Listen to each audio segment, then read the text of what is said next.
Hello everyone, আমি অনুময় easy math চ্যানেলে তোমাদের স্বাগত। আজকে তোমাদের ক্লাস 5-এর প্রভাতী গণিতের পেজ নাম্বার 37-এর অনুশীলনী 1.6টা করাবো। তাহলে আসো দেখে নেই কি আছে অঙ্কগুলো এবং কিভাবে করতে হবে। প্রথম যে এমসিকিউটা আছে দেখো কি আছে। নিচের এককগুলির মধ্যে কোনটি ভর পরিমাপের বৃহত্তম একক?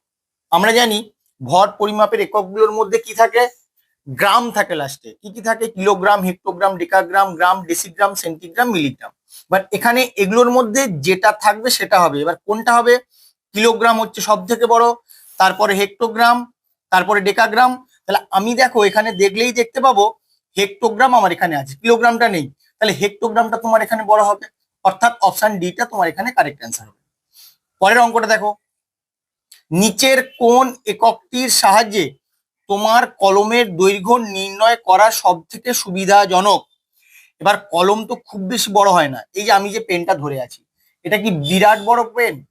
এটা তো বিরাট বড় পেন নয়। এটা সাধারণত আমরা সেন্টিমিটারে মেপে থাকি। 10 থেকে 12 সেন্টিমিটারের একটা পেন খুব বেশি হলে হয়। তাহলে আমার কোন এককটা সুবিধাজনক হবে মাপার জন্য? এখানে এককটা হবে সেন্টিমিটার, অর্থাৎ অপশন বি হবে তোমার এখানে কারেক্ট অ্যান্সার। 3 নম্বর অঙ্কটা দিয়েছে 1 লিটার 1 মিলিলিটার এর কত গুণ? তোমাকে এখানে কি করতে হবে? 1 লিটার থেকে আগে মিলিলিটারে যেতে হবে। বলো 1 লিটার সমান কত মিলিলিটার? 1 লিটার সমান 1000 মিলিলিটার। তাহলে 1 লিটারকে যত দিয়ে গুণ করলে তোমার মিলিলিটার হলো, সেটাই কিন্তু তোমার এখানে উত্তর হবে। তাহলে কি হবে? 1000 গুণ। তাহলে কোনটা অ্যান্সার হবে? অপশন এ হবে তোমার এখানে অ্যান্সার। 4-এর অঙ্কটা দেখো, 250 গ্রামের কতগুলি চিনির প্যাকেট কিনলে 2 কিগ্রা চিনি হবে? যখন দেখতে পাচ্ছ দুটো সংখ্যার দুটো একক অন্য রকমের, তোমাদের চেষ্টা করতে হবে দুটো একককেই একই আনা, অর্থাৎ হয় কিলোগ্রামটাকে গ্রামে নিয়ে আসবো অথবা গ্রামটাকে কিলোগ্রামে নিয়ে যাব।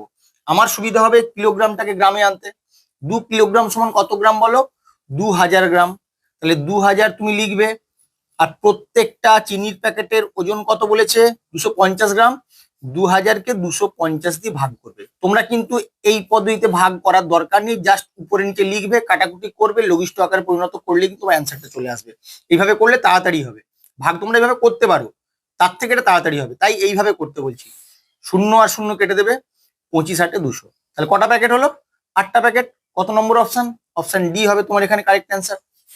তারপরেরটা দেখো, 5 নম্বর, 1 ডজন পাউরুটি তৈরি করতে 5 গ্রাম ইস্ট পাউডার লাগে। 50 গ্রাম ইস্ট পাউডার দিয়ে কটি পাউরুটি তৈরি করা যাবে? 1 ডজন পাউরুটি তৈরি করতে কত গ্রাম ইস্ট পাউডার লাগে? 5 গ্রাম। 50 গ্রাম ইস্ট পাউডার দিয়ে কটি পাউরুটি তৈরি করতে পারবে? তাহলে 5 গ্রাম দিয়ে কটা পাউরুটি তৈরি করা যায় বলো? 5 গ্রাম দিয়ে 1 ডজন, তাহলে 5 গ্রাম দিয়ে তৈরি করা যায় কতগুলো? 5 গ্রাম দিয়ে তৈরি করা যায় 12টি। এবার কত গ্রাম দিয়ে করতে হবে বলেছে? 50 গ্রাম। তাহলে এখানে 5টা যদি 50 হয়, ওখানে কি হবে? 12কেও তোমার 10 দিয়ে গুণ করতে হবে, কারণ 5কে 10 দিয়ে গুণ করলে তবে তো 50 হয়। একই রকম ভাবে 12কে 10 দিয়ে গুণ করবে, কত হবে? 120টা পাউরুটি তৈরি করা যাবে। দেখো কত নম্বর অপশানে আছে। দেখো অপশন এ তে তোমার 120টা আছে। এটা তাড়াতাড়ি করার জন্য তোমাদেরকে বলছি, তোমরা কিন্তু ঐকিক নিয়মে করতেই পারো। ঐকিক নিয়মে কিভাবে করবে? ঐকিক নিয়মে করবে তোমরা, 5 গ্রাম ইস্ট পাউডার লাগে 12টি পাউরুটি তৈরি করার জন্য। 1 গ্রাম ইস্ট পাউডার লাগে কটি পাউরুটি তৈরি করার জন্য লিখবে। আর 50 গ্রাম ইস্ট পাউডার লাগে কটি পাউরুটি তৈরি করার জন্য। সোজা পদ্ধতি কি বললাম? এমসিকিউ গুলো এইভাবে তাড়াতাড়ি করলে তোমাদের কিন্তু সময় বাঁচবে। কিভাবে? 5 গ্রাম ইস্ট পাউডার লাগে কতগুলো পাউরুটি তৈরি করতে? 12টি। তাহলে 5 থেকে আমার 50 হচ্ছে, 5 থেকে 50 হচ্ছে, 5কে যদি আমি 10 দিয়ে গুণ করি, তাহলে একই রকম ভাবে সমান চিহ্ন এদিকে যেমন 10 দিয়ে গুণ করলাম, এদিকেও 10 দিয়ে গুণ করবো। 12কে 10 দিয়ে গুণ করবো, কত হয়ে যাবে? 120। তাহলে 120টা পাউরুটি তৈরি করা যাবে। এইভাবে কিন্তু খুব তাড়াতাড়ি দেখা মাত্রই তোমরা করতে পারবে, যদি এইভাবে করতে পারো। নাহলে ঐকিক নিয়মে তোমরা করতেই পারো, কোনো সমস্যা নেই। তারপরের অঙ্কটা দেখো, 10 মিটার লম্বা একটি দড়িকে 1 মিটার করে ছোট ছোট টুকরো করতে দড়িটি কতবার কাটতে হবে? এবার দেখো এই জিনিসটা তোমাদের খেয়াল রাখতে হবে।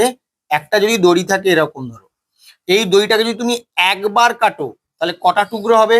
দুটো টুকরো হবে। তাহলে এই জায়গাটাই তোমাদের মনে রাখতে হবে, কোনো দড়িকে একবার কাটা মানে সেটা দুটো টুকরো হলো, তাহলে দুবার কাটা মানে কটা টুকরো হবে? তিনটে টুকরো হবে। তিনবার কাটা মানে 1 2 3 4 চারটে টুকরো হবে। তাহলে যতবার কাটবো তার থেকে একটা বেশি টুকরো হবে। তোমাকে এখানে কটা টুকরো করতে হবে বলেছে? 1 মিটার করে ছোট ছোট টুকরো করতে হবে। কি বলেছে? 10 মিটার লম্বা একটি দড়িকে 1 মিটার করে ছোট ছোট টুকরো করতে দড়িটি কতবার কাটতে হবে? তাহলে 1 মিটার করে ছোট ছোট টুকরো করতে 10 মিটার মানে 10টা টুকরো হবে। 10 মিটার যেহেতু লম্বা দড়িটা, 1 মিটার করে ছোট ছোট টুকরো করছি, তাই প্রত্যেকটা টুকরোর দৈর্ঘ্য হবে 1 মিটার। 10টা টুকরো করতে হবে। 10টা টুকরো করলে তোমার কবার কাটতে হবে? 9বার কাটতে হবে। কারণ এটা দেখো, চারটে টুকরো করতে কবার কাটতে হচ্ছে? 1 2 3 3বার। একই রকম ভাবে 10টা টুকরো করতে হলে কবার কাটতে হবে? 9বার কাটতে হবে। তাহলে কত নম্বর অ্যান্সার হবে? অপশন সি হবে তোমার এখানে কারেক্ট অ্যান্সার। 7এর অঙ্কটা দেখো, 1 কিলোলিটারের 10 লক্ষ ভাগের 1 ভাগ হলো। তাহলে 1 কিলোলিটার, 1 কিলোলিটার তুমি লিখলে, এটাকে 10 লক্ষ বানিয়ে দাও। একক, দশক, শতক, হাজার, অযুত, লক্ষ, নিযুত। দেখো আমার 10 লক্ষ হয়ে গেছে। কিলো, হেক্টর, ডেকা, লিটার, ডেসি, সেন্টি, মিলি, পুরোটাই কিন্তু আমার মিলিলিটারে গিয়ে শেষ হচ্ছে। তাহলে এটা কি হবে? 1 মিলিলিটার হবে। কারণ এটা তুমি যে প্রকাশ করলে কিলোলিটারকে 10 লক্ষ ভাগের 1 ভাগ বলেছে, এটা তোমার 10 লক্ষ লেখা হয়ে গেল। এবার এটাকে যদি 10 লক্ষ দিয়ে ভাগ করে দাও, তখন কি আসবে? মিলিলিটার আসবে। তার কারণ এটা তোমার মিলিলিটারে প্রকাশ হয়ে গেছে, তাই কিন্তু এখানে মিলিলিটার এককটা হবে। আর একবার বলে দিচ্ছি মিলিলিটার এককটা কেন হলো। কিলোলিটার থেকে তুমি যখন 10 লক্ষ করছো, তখন কি হচ্ছে দেখো ভালো করে। Kilolitre, hectolitre, decalitre, litre, decilitre, centilitre, millilitre. তাহলে তোমার 10 লক্ষ হয়ে গেল। 10 লক্ষ ভাগের 1 ভাগ, 1 ভাগ করতে গেলে কি করতে হবে? এটাকেই তোমার 10 লক্ষ দিয়ে যদি ভাগ করে দাও, তখন কি হবে? কেটে কুটে 1 আসবে। তাহলে 1 মিলিলিটার হবে তোমার এখানে অ্যান্সার। এটা কিন্তু অনেকেই ভুল করে, তাই ভালো করে খেয়াল রাখো আমি কিভাবে করছি। 1 মিলিলিটার হবে তোমার এখানে অ্যান্সার। 8এর অঙ্কটা দেখো, 1 ইঞ্চি সমান 2.54 সেমি হলে 1 ইঞ্চি সমান কত মিলিমিটার? তাহলে এটা কিচ্ছু নেই, একদম সেন্টিমিটার থেকে আমি মিলিমিটারে যাব। আগে বলো, সেন্টিমিটার থেকে মিলিমিটারে যেতে হলে কোন দিকে সরতে হবে? সেন্টিমিটারের ডান দিকে না বাঁ দিকে? সেন্টি থেকে মিলি, তার মানে আমাকে ডান দিকে সরতে হবে। ক ঘর সরতে হবে? 1 ঘর সরতে হবে। 1 ঘর সরতে হবে মানে 2.54 সেমিকে আমি 10 দিয়ে গুণ করব, তাহলে আমার মিলিমিটার হয়ে যাবে। 2.54কে 10 দিয়ে গুণ করলে কত হবে? 25.4 হবে। কত নম্বর অপশানে আছে দেখো? অপশন ডি হবে তোমার এখানে কারেক্ট অ্যান্সার। 9এর অঙ্কটা দেখো, 1 মিটারের 100 ভাগের 1 ভাগ। 1 মিটারের 100 ভাগ, আমি একই রকম ভাবে 1 মিটারকে 100 লিখে দিলাম। তাহলে এটা কি হয়ে গেল? মিটার ছিল, ডেসি, সেন্টি, তাহলে এটা কি হলো? সেন্টিমিটার হয়ে গেল। এই সেন্টিমিটারকে 100 ভাগের 1 ভাগ, 100 দিয়ে ভাগ করে দেবো, তাহলে কি হবে? 1 সেন্টিমিটার হয়ে যাবে। তাহলে কত নম্বর অপশন হবে দেখো?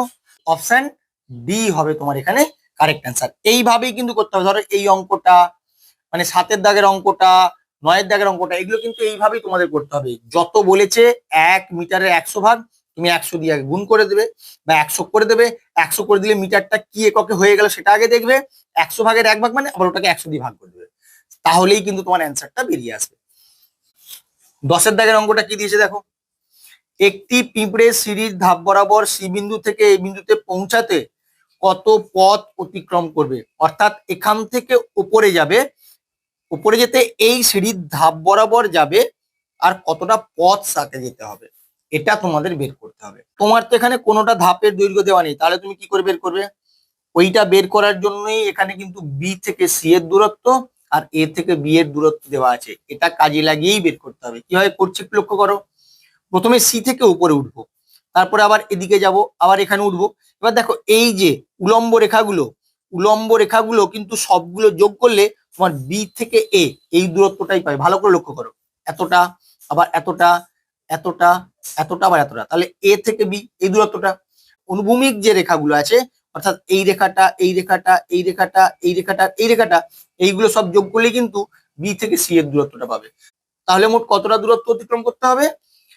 এটা তার সঙ্গে এটা, অর্থাৎ 14 যোগ 10 সমান 24 ফুট হবে তোমার এখানে অ্যান্সার। আমার ভিডিওটা কেমন লাগলো তোমরা অবশ্যই কমেন্ট করে জানিও, বন্ধুদের সঙ্গে বেশি বেশি করে শেয়ার করবে, আর এরকম প্রবলেম শেখার জন্য আমার চ্যানেলটাকে অবশ্যই সাবস্ক্রাইব করে নেবে। Thank you.